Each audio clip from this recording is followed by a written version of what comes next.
Doit-on respecter les animaux comme les hommes? Thèse. Les animaux ne sont pas des organismes dénués de sensibilité et d'esprit. C'est un devoir de les respecter.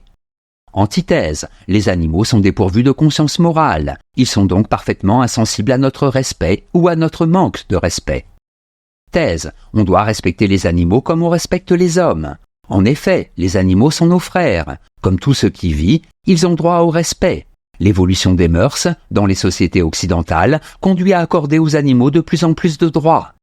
Premier argument, l'homme n'est pas au-dessus de la nature. L'Indien Takaucht, dans De mémoire indienne, déclare que la vie, toute vie est sacrée. C'est le grand esprit qui a tout créé, y compris les animaux. L'homme blanc fait preuve d'arrogance et croit être au-dessus de la nature, et même de Dieu, en ne respectant pas l'animal. L'Indien Sioux, lui, s'excuse auprès de l'esprit du bison qu'il tue pour se nourrir.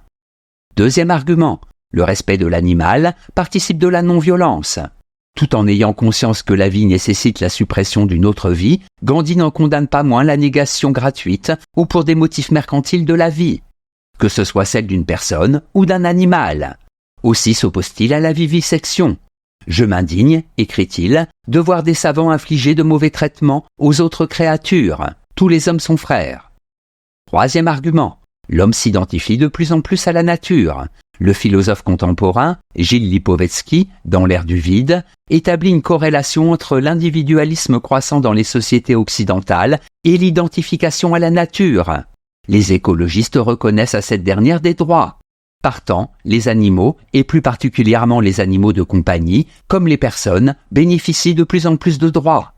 En bref, les animaux, tout comme nous, naissent, vivent et meurent. Ils sont doués de sensibilité. Il faut les respecter parce que nous dépendons d'eux. L'homme n'a pas le droit de décréter qu'ils sont dénués de pensée. Antithèse. On ne doit pas respecter les animaux comme on respecte les hommes. En effet, seul l'homme est un être moral. Seul l'homme a une conscience. Respecter l'animal comme l'on respecte autrui est un non-sens. Le sort de l'animal ne sera pas modifié et l'homme n'en tirera aucun bénéfice. Premier argument. Le respect est une notion morale. Kant, dans ses fondements de la métaphysique des mœurs, tranche le problème. Les notions de respect, de devoir, ne concernent que l'être doué de conscience morale. Or, l'animal n'est qu'un vivant. Lui accorder des droits est chose parfaitement absurde, puisqu'il est incapable d'en user et qu'il est incapable de comprendre qu'à la notion de droit s'attache celle de devoir. Deuxième argument, c'est encore nuire à l'animal que de lui accorder des droits. Il est assez paradoxal de constater que les droits que l'on entend accorder à l'animal ne servent de toute façon que les intérêts humains. S'inquiète-t-on de savoir si l'animal ne souffre pas d'être choyé comme un enfant? L'homme qui prétend lui accorder des droits ne fait que projeter sur lui ses propres fantasmes. Troisième argument, l'animal sera toujours un animal. Alain écrit « Il n'est point permis de supposer l'esprit dans les bêtes, car cette pensée n'a point d'issue. Tout l'ordre serait aussitôt menacé si on laissait croire que le petit veau aime sa mère, ou qu'il craint la mort, les dieux. Si l'animal peut souffrir, il ne souffre en tout cas pas du fait que l'homme ne le respecte pas comme un être humain. En bref, que l'homme fasse grand cas de la nature dont il dépend est une chose. Qu'il en vienne à penser qu'un mouton se portera mieux parce qu'il le respecte, voilà qui est une pure ineptie. Synthèse. Un animal n'est pas un humain. Que l'on se réfère à la Bible, à Aristote, à Descartes, à Kant, on en reviendra toujours au même point.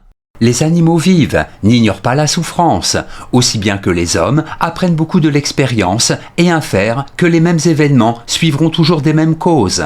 David Hume enquête sur l'entendement humain. Mais ils n'ont pas conscience de leur propre existence. À partir de ce constat, il convient de tirer des règles morales très précises. Premièrement, celui qui fait souffrir un animal gratuitement est condamnable, parce que la souffrance qu'il lui inflige peut potentiellement concerner l'homme. Deuxièmement, les hommes doivent reconnaître qu'ils ne sont pas encore, et ne le seront peut-être jamais, maîtres et possesseurs de la nature. Descartes, Discours de la méthode, 6e partie. D'où la nécessité de respecter l'animal, non en tant que double de l'homme, mais en tant qu'être vivant dont l'homme dépend absolument. Note et commentaire. Droit. Au sens philosophique, juridique du terme, il est absurde d'accorder des droits à la nature, et a fortiori aux animaux. La notion de droit renvoie nécessairement à celle de sujet du droit et de conscience morale. Citation. Considérant la chasse comme un exercice indigne des gens libres, les utopiens le réservent à leurs bouchers, dont le métier, nous l'avons dit, est pratiqué par les esclaves. Ils considèrent même la chasse comme l'échelon le plus bas de la boucherie, les autres branches étant plus utiles et plus honorables, puisqu'elles rendent service et qu'elles ne détruisent d'êtres vivants que pour une raison de nécessité. Le chasseur, au contraire, se complaît gratuitement à la mort et au dépècement d'une pauvre petite bête. Thomas More, l'Utopie.